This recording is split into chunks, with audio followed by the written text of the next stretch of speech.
Okay, guys, let's get started with the lecture. Today. Today we'll talk about segregation and the big sort. Before I get started with that, let me put this in context again so that you know, like, why are we now talking about segregation? Actually, in fact, it will stay with us for next week as well. So we'll have a couple of lectures about segregation and segregation dynamics, and it has a prominence in analytical sociology. And the reason for that is coming back to this one. Remember that what we try to do in analytical sociology, we try to understand macro-level phenomena, right? But we kind of have to acknowledge that we cannot just link two macro-level phenomena to each other because there are individuals involved, and those individuals, they are sort of embedded in this social context. They behave in a certain way, which then might change the social context, which then ultimately produces the macro-level outcomes that we have. Right? It's too simple to just link two things to each other, and we cannot automatically deduce from the one level to the other. You know, that would be a classic mistake. That's the ecological fallacy. I'm sure all of you know that by now. But for example, we cannot deduce from observing segregation at the macro level that there actually is discrimination happening at the micro level. That's the big thing. Yeah? And that will stay with us for a while. In fact, I will actually show you that we can end up in a highly segregated world. I'll show you what that means in a second. We can end up in a highly segregated world even though everybody wants to live in a highly diverse world. Even when everybody wants to live in an integrated world, when individuals actually have a preference to be surrounded by different people, collectively, we can still end up in a segregated world. Which is a little crazy, but hopefully over the next few lectures you will understand that. Yeah? And it comes from this distinction between the two levels, the macro-level outcomes that we have, and the micro-level mechanisms and the actions and interactions of the individuals that bring it about, that bring the macro-level phenomena about. Okay, so segregation is up here, and because of that, segregation has been used in analytical sociology always as this prime example of something that we explain of importance, you know, like a macro-level phenomena. There are other things. For example, right now I'm working on a paper with colleagues where we want to explain a particular pattern in crime, something that is called the age crime curve. You know, that there's a certain peak at a certain age and then it goes down. It's a macro-level phenomena, and we explain it through the actions and the interactions of individuals. In fact, we show that when social influence is happening and younger people are more susceptible to social influence than older people, which is not a worse assumption, no, it's not a stupid assumption. You know, as you grow older, you become a little more aware of what you do, and you become a little less affected by the people around you. And we show that when you have that happening and social influence, the age crime curve is the natural result from that. It's a macro-level pattern that comes about. But here it is segregation, and segregation, you know, has been used, I think I might have mentioned, you know, I used to be in Sweden. I used to be at this institute. I was the deputy director for the Institute at Analytical Sociology. Actually, we founded it. You know, I was in the middle of this at the time. And there we had like big research grants on segregation. Of course, segregation by itself is very important, as you'll see in a second. But there's also this thing about it with respect to analytical sociology that is this macro-level phenomena that can come about when nobody wants it. Or we need to distinguish between the different levels.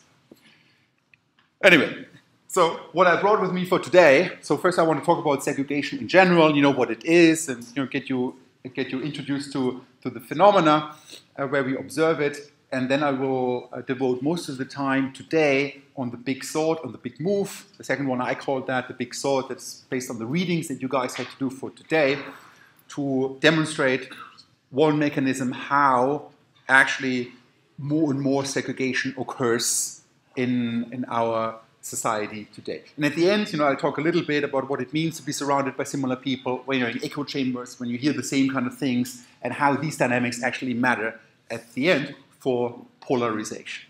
Yeah, and crazy thing is we observe more and more polarization these days.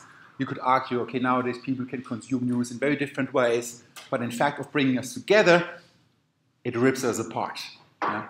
And where else do you see this better than in the state of all, you know, in the United States? Great example, I have lots of examples from them today, also you know, with reference to the elections that they just had, because there we observe polarization to such a degree especially over the last few years, that this is something as sociologists we need to talk about. You know, where does this come from? What are the mechanisms that drive it?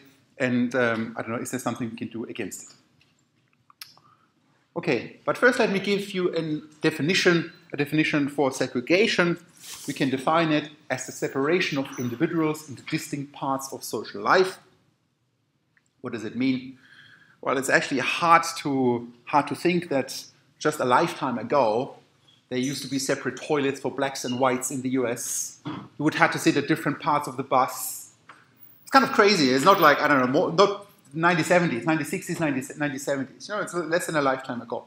It's like a huge amount of segregation happening according to race. Not even talking about job opportunities, but in everyday life, right? Where people were sent to different schools. You know, I don't know, they had to use different things. You know, all these kind of things where you wonder, like, how the hell, how could that have been in the land of all? We did have the civil rights movements, you know, as I mentioned, actually not that long ago, 1960s, 1970s, that were up to that point, not even legally speaking, was everybody equal, right? Then, I don't know, at least legally speaking, people became equal. But, you know, the funny thing is that segregation still remains. Segregation still remained, even though legally speaking, people got equal rights. And you do observe these things in other countries as well. I don't know, surely in Ireland one can find great examples, you know, about at some point, I don't know, because of different confessions, people having different rights, you know, and these things being changed, but at the time, then still having a huge amount of segregation or inequality because of that. And in some ways, we still observe that today, and I'll talk about that later when I talk about schools. So, segregation has become most visible with respect to residences, meaning where people live. That's where sociologists started to look at it. And they realized, they observed, there were parts of the city where the blacks lived. There were parts of the cities where the whites lived. And, you know, different kind of mechanisms led to that. You know, before the Civil Rights Movement and actually then the Fair Housing Act, before that, you know, there was a huge amount of discrimination on the housing market. People, white landlords, wouldn't rent out apartments to blacks or people from other minorities. In the 1960s, you know, this became illegal. The Fair Housing Act was introduced. It's like a federal enforcement mechanism, you know, that kind of outlawed discrimination based on race, color, religion, or other national origins, or things like that. But the crazy thing is, you know, that segregation still remains. And now what I have here, let me go on the actual website where you see this right now. As you might have spotted, this is a map of which city? It's New York. Yeah. There you see Manhattan. Yeah. This is Manhattan. Here we see Brooklyn. You see Queens. This is Bronx up there, Staten Island. So now let's look at that map. What does that map say? There are different dots. Each dot stands for 1,000 people, and they are colored according to different ethnic backgrounds, according to census groups. Blue, these are, I don't know, census groups, blacks and Hispanics, Asians, whites, and others. And when we look at that, let's just look at Manhattan here a little bit, you know? It's incredibly segregated. It's mostly whites living there. Let's look at Brooklyn. Look at that part. What the hell is happening here? It's actually around JFK. If you ever flown from there, I don't know, you go through there. Is predominantly black neighborhood. Or here, predominantly Hispanic neighborhoods up in Queens. Or when you look at the Bronx up here, again, like predominantly Hispanic, some blacks in there as well. That's New York, 2000. I think this data is from 2015. 2015. Hang on a moment. Wasn't that the Fair Housing Act in 1968? You know? But here we are, like 50 years down the road, and we still have segregation. How can that be? Does it mean that they are racists? Does it mean that they still discriminate? What are the mechanisms at play that kind of produce this macro-level phenomena? And these are the kind of things that will stay with us for the next 2 lectures. And there I will, I don't know, we'll talk more about that. So segregation is a phenomenon that we do observe in our real world. You know, like residential segregation, that's the obvious one. In fact, even in Dublin, you do observe that, you know. I was in the housing market not too long ago. Yeah. I'm one of the lucky few, but I decided to live in a very ethnic neighborhood because I actually really like it. So I do enjoy that. So probably Dublin is less segregated than other cities, but in many modern cities, you have segregated neighborhoods. Yeah. You can have segregation in schools. You know, as I mentioned in the US, there used to be white schools, there used to be black schools. People were being bussed around. And, you know, actually, I just looked into it earlier before this lecture. You know, in Ireland, we have the same thing. Yeah. If you would be like an international like me, like one of my colleagues, Matt, you know, he has a little son, and he put them into kindergarten. And actually, he told me the stories about how difficult it is to get the guy into the kindergarten opposite the street. Why? Because the guy is not a good Catholic, right? So there's a huge amount of discrimination happening in Ireland, according to confession, still going on. Why is it? Most of the schools are actually still run by the church, but we do observe it in many, many contexts. Actually, I was involved in some studies in Sweden.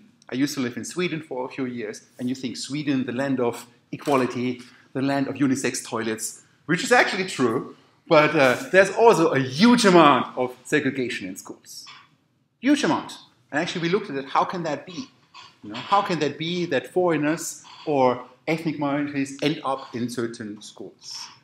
We also looked at this in the housing market, a recent paper that we just published this year in the European Sociological Review, where we kind of looked at movement flows of foreigners and native Swedes from different parts of Stockholm to other parts of Stockholm.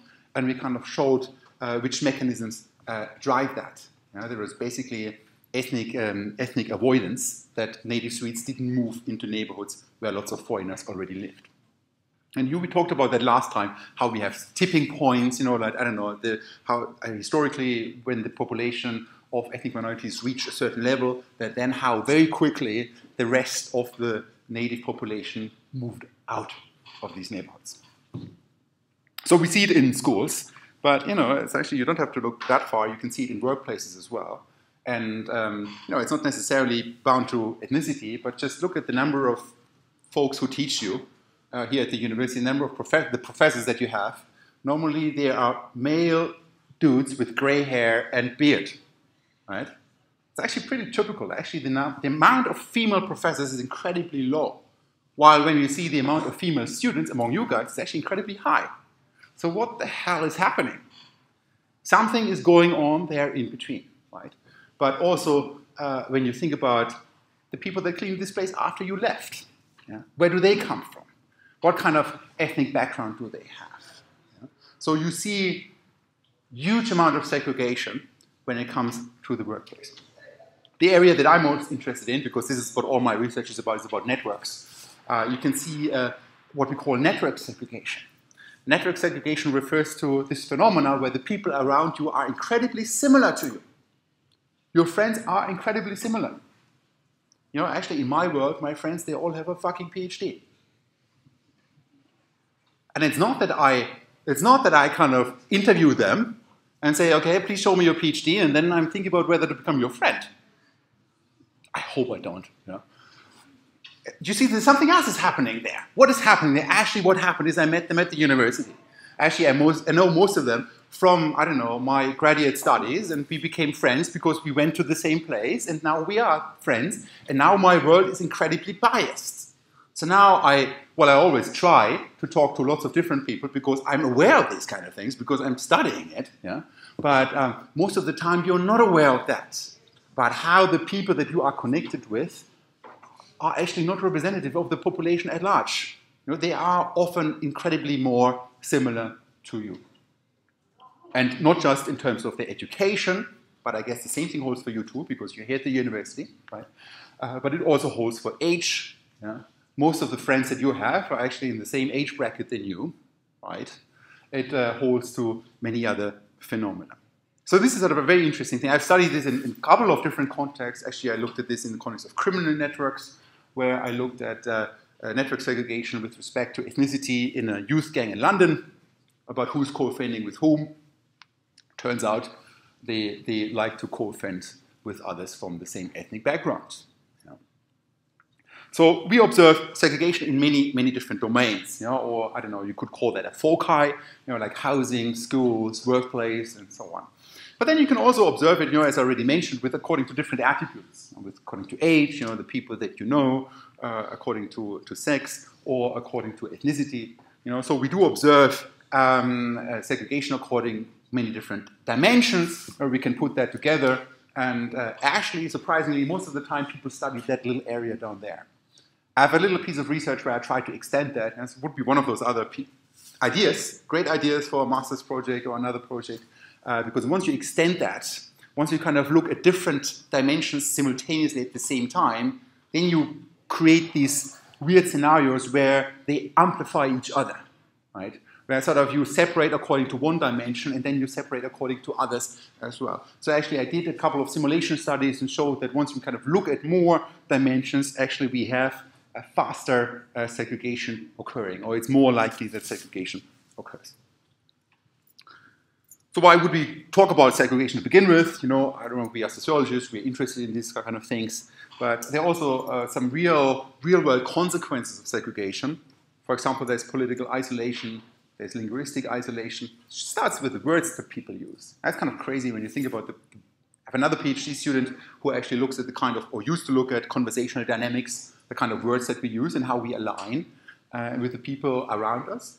And so whether you're kind of, I don't know, in one part of Dublin or another part of Dublin, your vocabulary is different. So actually this has real-world implications under poverty, educational exclusion, and so on and so forth. Health risks, it's a huge area of research about how segregation actually changes health.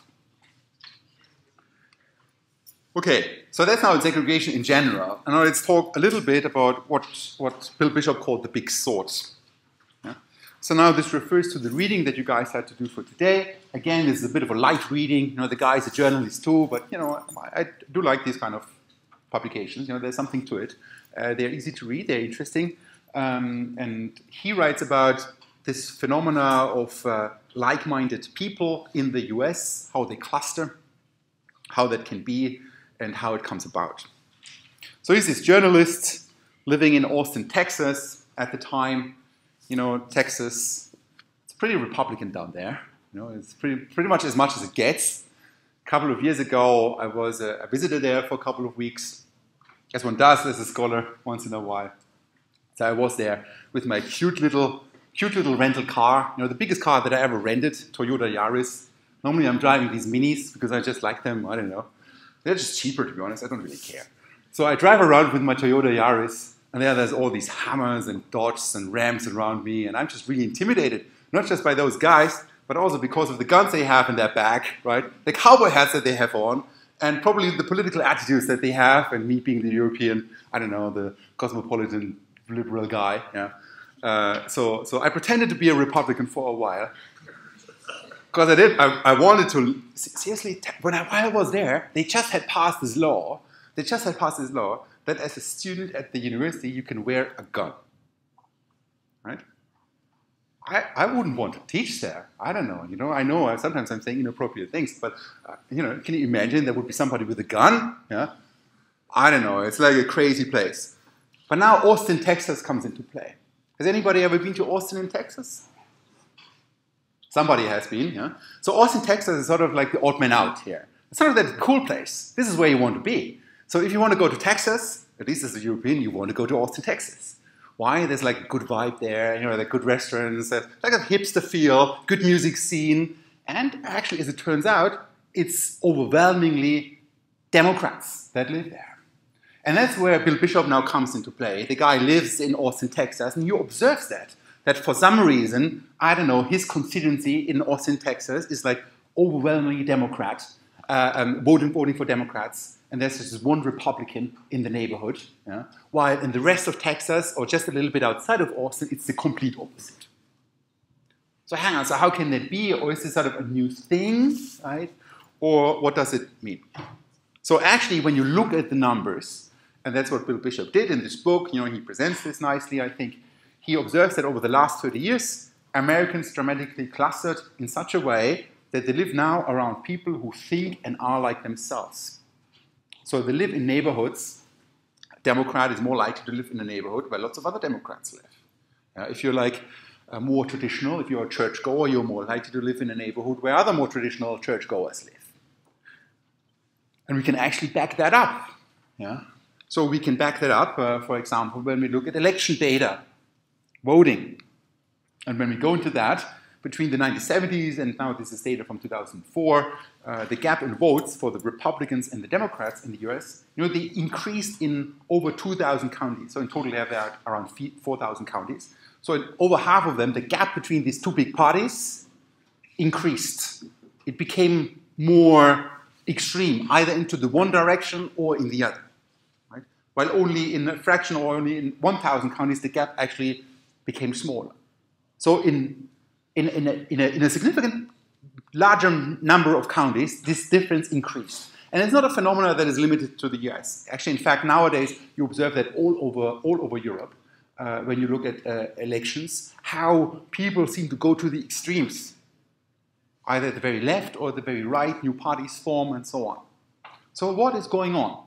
What is happening here? And here's like another graph that you now see. This is now the US with these 4,000 counties, and you know this is now data from 1976. And basically, the focus on the white spots. The white spots are the spots where it was sort of competitive, you know, where it wasn't clear like who's going to win, the Republican or the Democrat, right? So it was up for grabs.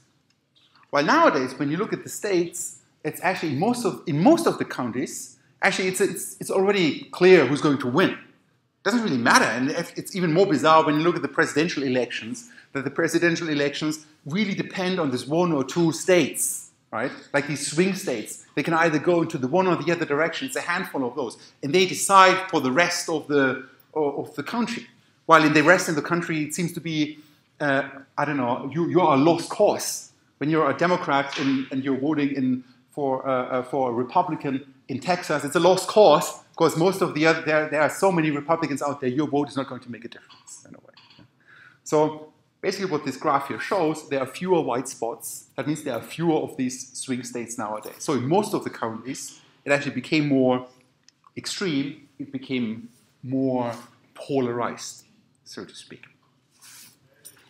And, you know, like in the 2000 election, you know, that was back in the days, George W., God, nowadays we would wish he would be there, you know.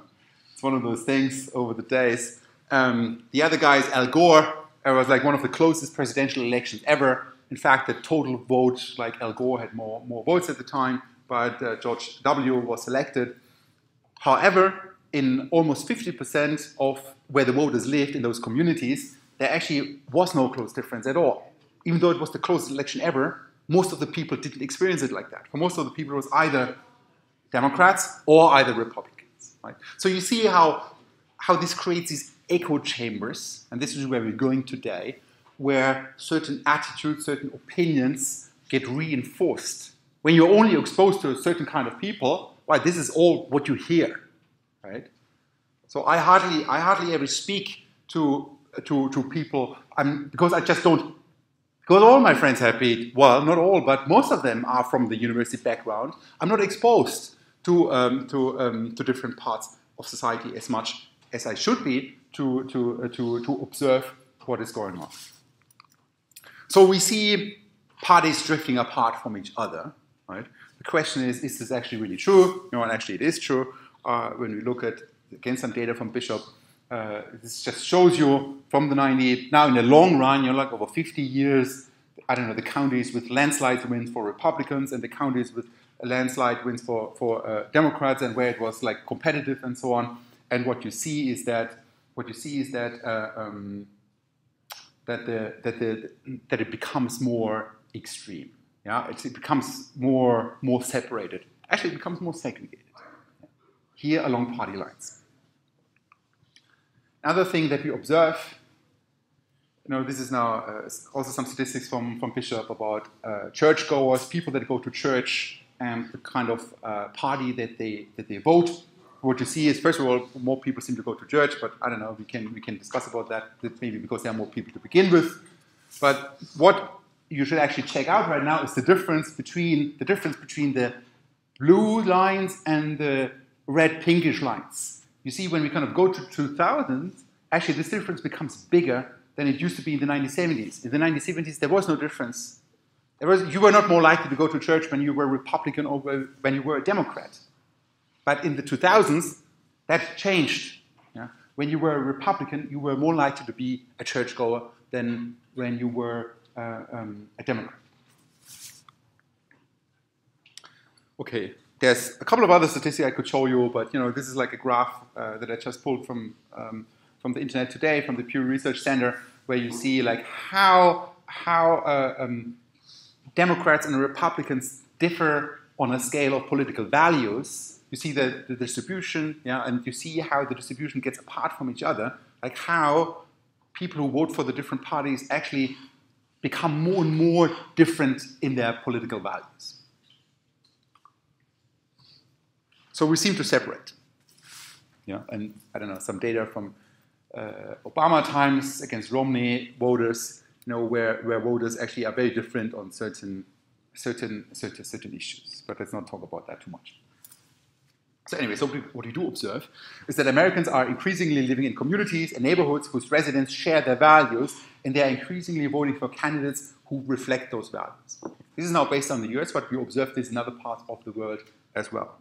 And there seems to be evidence for increasing segregation when it comes to voting.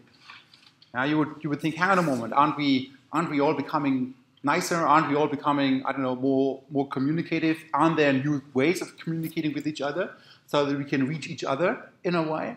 But actually, funnily, all these new media had the opposite effect, that they actually lead to more polarization. You could argue, I remember in the days of, I don't know, first blogs came up, microblogging, I don't know, journalism changes and so on. Now it's becoming more and more democratic, while you would think, okay, well, that kind of exposes people to a more diverse set of ideas, and we would converge more, we would become more accepting of other opinions and so on. But actually what happened is the opposite. It polarized the world. And you can even look at, I don't know, just look over the Irish Sea, like you see huge polarization in the UK as well. It comes to Brexit or other issues. It's not just that people have different opinions, but they are radically different. And they fight with each other like crazy, right? It's like ripping society apart. So polarization is a major, major issue that we have in our society today. And it's fascinating, especially when you think about, okay, maybe new technologies should lead to the opposite, but actually they don't. So people are surrounded by people who think like themselves and who live similar lives like themselves. So how can this be? So now let's talk about what I call the big move. The big move, again, it kind of draws on data from Bishop, and he describes that very nicely in the reading that you guys had to do for today as well. It refers to this fact that, now coming back to the US, a large amount of people actually move around. It's around 4 to 5% of people. That's, I don't know, when you talk about 200 million people, that's 8 million people. That's quite a lot of people that move around, move houses, I don't know, move cities for so many reasons, right? It could be a new job. Could be, I don't know, family related, I don't know, they want to be in the sun, whatnot. There could be many reasons why people move around. So more people are nowadays moving in a year than new population is added in those 4 years. Right? So there's actually a higher number of people moving around than new people that get born, or that kind of get added on the top of the population, so to speak. Okay, so people move around. And then you are in the housing market, a bit like me, yeah? Like a couple of months ago, and you start thinking about, okay, where can I live? You start thinking about, okay, what can I afford? But also, where do I want to live? And then people look for places to live, and they go through, a checklist of amenities. I had, close to a bus line. I don't know. I'm lazy in the morning. I don't want to change. I want to have my coffee shops nearby. Actually, I like my Chinese takeaway. I don't know. So all these kind of things where that kind of matter for where people live. And let's say you have a family. You think about, okay, what is the school nearby? Yeah. Let's say you are a churchgoer. You think about, Is my church nearby? So these are the kind of things that have an effect on people's decision. And now I want to give a little demonstration for you about how segregation actually can come about. Here you see like now 2 worlds, they're equally mixed. There are 5 people, 5 reds and 5 blue individuals in each of these little communities, right? So everybody lives in neighborhoods with 50% similar and 50% dissimilar individuals. But now let's have people move.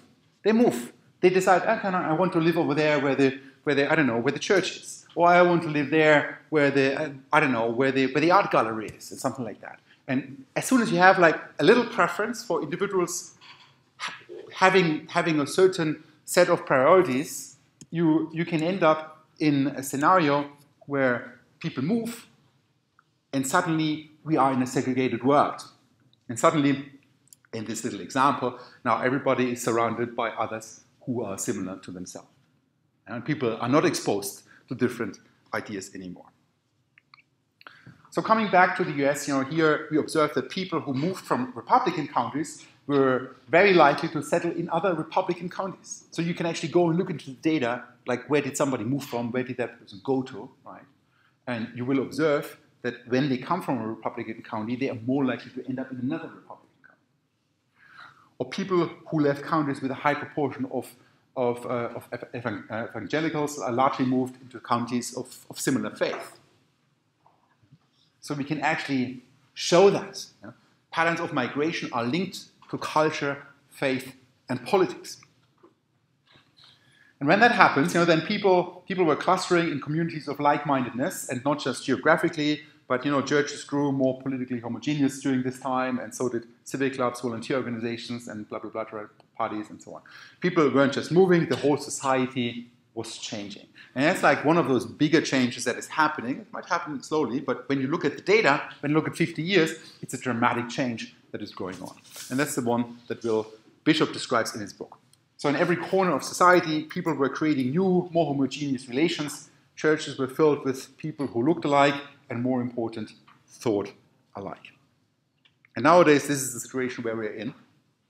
When you look at the United States in particular, people are very extreme, but they are also like constantly exposed to different kinds of ideas. And actually, I have a video later on. People are actually even exposed to different kinds of news, different ways of kind of receiving information, and so on, which only reinforces this segregation. So values, ways of life, interests, party preferences, and so on, they lead to different segregation, and then we end up often with overlaps, and then we end up with this funny little video, which was like from a campaign, from an election campaign a couple of years ago. Yeah, but I'm just going to play it to you, and you might actually get the point. It's from some Republicans that kind of bash the Democrats. It's great to watch these kind of videos. So here, let's play that.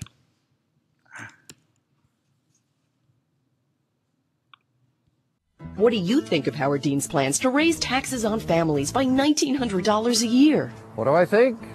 Well, I think Howard Dean should take his tax hiking, government expanding, latte drinking, sushi eating, Volvo driving, New York Times reading, body piercing, Hollywood loving, left-wing freak show back to Vermont, where it belongs. Got it? Club for Growth PAC is responsible for the content of this advertising. Okay, so what is the story around that? It's actually this beautiful paper in the American Journal of Sociology, is it like 2016, by a guy called Michael Macy. He's a fantastic guy. He's at Cornell. I visited him once. He's a sharp mind.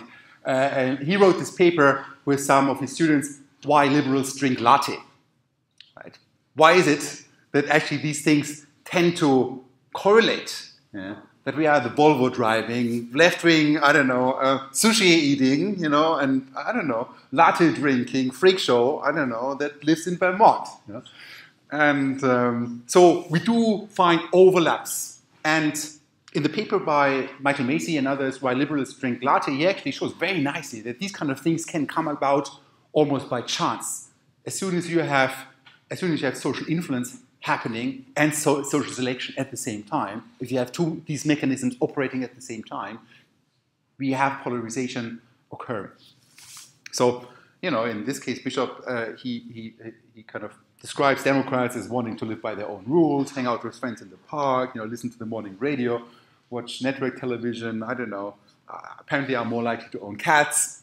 You can all find that, you know, in the data. While Republicans are more likely to go to church, you know, they get their news from Fox, they own guns, they have a Bible, and they are actually more likely to be dog owners. So you see, actually, it's not just one dimension where this occurs, but actually it's lots of different dimensions where suddenly now the world separates and social selection and social influence are crucial mechanisms in that. I can recommend the reading by Michael Macy. In fact, if we have some time at the end of this course, I might spend more time on it.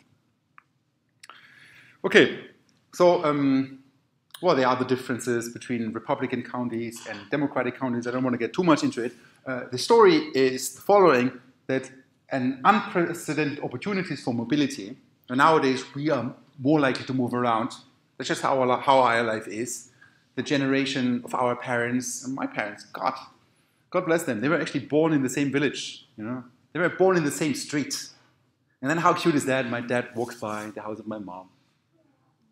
And then they meet them, and then, you know, I think it was even that my dad then waited, you know, until my mom comes out of the door and then casually, hello, yeah, oh, I just walked by, you know. But they lived their life there. And actually most of my relatives did. And you know, my great-grandparents did. It's like, and nowadays we move around. So it really changed. Nowadays there are unprecedented opportunities, but also necessities. If I have to move around, there's no university at my tiny little village. Yeah? Not that I want to be there. God, I had to get out of there. But there's just not the opportunities, right, to live the life that I want to have, to drive my Volvo, eat sushi, yeah, and go to Vermont.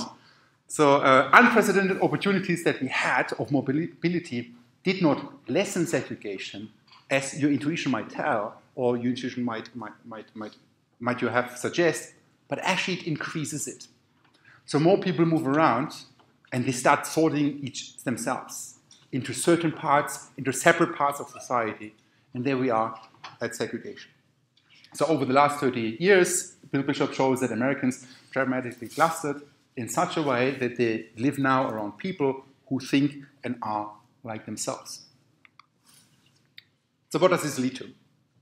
So at some point, you know, now we are surrounded by like-minded people.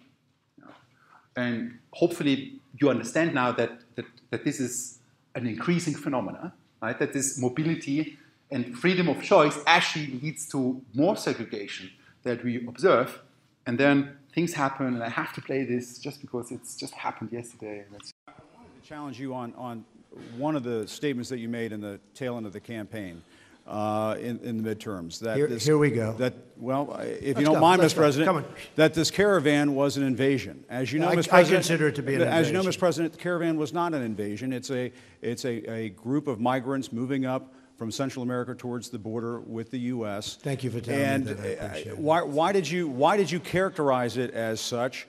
Because I consider it an invasion. You and I have a difference of opinion. But do you think that you demonized immigrants in this election to try to keep them? I want them to come into the country, but they have to come in legally. You know, they have to come in, Jim, through a process. I want it to be a process, and I want people to come in, and we need the people. Your campaign. Wait. You know why we need the people, don't you? Because we have hundreds of companies moving in. We need the people. But your campaign had an ad showing migrants climbing over walls and so on. That's true. But they weren't actors. They're not going to be doing that. They weren't actors. Well, no, it's true. Do you think they were actors? They weren't actors. They didn't come from Hollywood. Right. These were people. This was an actual, you know, it happened a few days ago. And they're hundreds of miles away, though. They're hundreds and hundreds of miles away. That's not an invasion. Honestly, I think you should let me run the country. You run CNN. All right. And if you did it well, your ratings would be much better. If I may ask one other question, Mr. President, if I may ask one other question, are you worried? That's enough. That's enough. Mr. President, I was going to ask one of the other folks. That's enough. Pardon me, ma'am. Mr. Excuse me. That's enough. Mr. President, I had one other question, if I may ask, on the Russia investigation. Are you concerned that you may have? I'm not concerned about anything with the Russian investigation because it's a hoax. That's enough. Put down the mic. Mr. President, are you worried about indictments coming down in this investigation? Mr. President. I'll tell you what, CNN should be ashamed of itself having you working for them. You are a rude terrible person. You shouldn't be working for CNN. Go ahead. I think that's unfair. You're a very rude person. The way you treat Sarah Huckabee is horrible. And the way you treat other people are horrible. You shouldn't treat people that way. Go ahead. Go ahead, Peter, go ahead. In Jim's defense, I've traveled with him and watched him. He's a diligent reporter who busts his butt. Well, I'm not like a big the rest fan of of yours either, so I understand. To be honest. So let me ask you a question if I can. You repeatedly You aren't the best. Mr. President, you repeatedly, over the course of the... Okay, just sit down, please. Well, when you report fake news, when you report fake news, which CNN does a lot, you are the enemy of the people. Go ahead. Mr. President, over the course of the last... Okay, why am I bringing this up? People have different political opinions, so there's no question about that. I don't know, you shouldn't feel offended, I hope. But I'm bringing this up because what you see here is polarization. So you see what's happening, like there are fake news all around here. There's almost like different realities that are being created in it. And even maybe like most of us just looking at that in awe, wondering like what the hell is happening. We are a part of that. We are on one side of this polarization, or I see myself on one side of the polarization. Maybe you are on another one, but sociologically the interesting thing is that we have this polarization happening. And what is going on here? We have these echo chambers. We have these echo chambers where you keep hearing things from the people around you, right? And now think about the following. If you surround yourself with people who think like you, they will reinforce what you already think, right? You will hear the similar kind of opinions, you will hear the similar kind of things, right? At some point you start believing it because everybody is saying it, yeah? It has to be true, yeah? If everybody around you says something. And there you see how network segregation actually can matter tremendously. So as people heard, this is now going back to Bishop, he has a quote, as people heard their beliefs reflected and amplified, they would become more extreme in their thinking. What had happened over 3 decades wasn't a simple increase in political partisanship, but a more fundamental kind of self-perpetuating, self-reinforcing social division. There are these feedback loops. As a result, we now live in a giant feedback loop, hearing our own thoughts about what's right and wrong, bounced back at us by the television shows we watch, by the newspapers and books we read, the blogs we visit online, the sermons we hear, and the neighborhoods we live in. So there is a gigantic amount of feedback going on in our society, and have another little video, and we do have the time, great, that is a little longer, but that is exactly about that as well. So let's play this. But first, the ouster of Bill O'Reilly from the Fox News Channel is an earthquake inside the conservative news media machine that many say over the years has contributed to the polarization of America. Tonight we look at one aspect of the two Americas that we're calling news divisions. White House correspondent John Yang went to Arizona recently to examine how people get their news and the impact that has on how they see the world. Marcus Huey, Ken Block, and Delia Salvatierra all live in the Phoenix area and call themselves news junkies. But that's where the similarity ends. Their sources of news are as different as their politics. My sister turned 7 the day she landed. Salvatierra is a Democrat who voted for Hillary Clinton. The New York Times, the Washington Post, CNN, and the New Yorker are sort of the foundational things that I surround myself with. Huey is a Republican who voted for President Trump. As a voting member of the Republican Party, I would say anything that comes out of Fox, I pretty much take that to the bank. If something comes from Laura Ingraham, I pretty much take that to the bank. Right. And Block, an independent, voted for Libertarian candidate Gary Johnson. I kind of bounce all over the board. I have Twitter and a news feed on my phone. So, I take a little bit from everything. None of that surprises Tom Riley, director of the nonpartisan Morrison Institute for Public Policy at Arizona State University. He's one of the authors of a new study examining where voters get both news and commentary. Well, voters today basically have this cafeteria type format where they can choose from personalized news sources that not only serves to inform them, but also reinforces their worldview. We want to hear stuff that we believe in, or just kind of, particularly in a very polarized world. So I do think we're seeing this people reverting back to what they feel safe. Republicans with independent friends. The researchers found that the proliferation of news sources on cable TV and the internet has upended the relationship between news outlets and their audiences. Instead of voters being shaped by news, Riley says news is being shaped for voters. What we're seeing is that, particularly with a lot of the internet sources, is that they're appealing to a base. And they're attracting a wide audience, and it's growing, and they're responding to what voters want instead of vice versa. It used to be that politicians and candidates would appeal to a base, but now you're saying that news outlets are appealing to their base. And they're shaping, yeah. Never done before. Democrat Salvatierra grew up in a conservative Republican household and found her own brand of politics in college at the University of California, Berkeley. She now runs her own immigration and criminal law practice. Please, new sheriff in town. I think the press has become increasingly important. And I think once the new administration attacked certain organizations as fake news, it only empowered me to listen to those news organizations even more. And whereas before I could flip back and forth between maybe Fox News and CNN, I don't trust Fox News because it is so overwhelmingly endorsed by administration. But you're deliberately seeking out opinions, commentary that reinforce your views? Yeah, I mean, I think so. I think I do that naturally. I wish that I could tolerate watching Fox News a little bit more, but I can't, because it's usually the same time that I'm watching Anderson Cooper or Don Lemons, and they're asking questions. They're asking legitimate questions. They're pushing the envelope, and they're asking the questions that I have, that are aligned with my views. Huey, the Republican, is a retired small business owner. He and his wife Lori view the world through a very different news prism. Try to get up about a little bit before 7 o'clock. I'm in the breakfast room. I have Fox News on. I have the Wall Street Journal down in front of me, and then I have my iPhone next to me.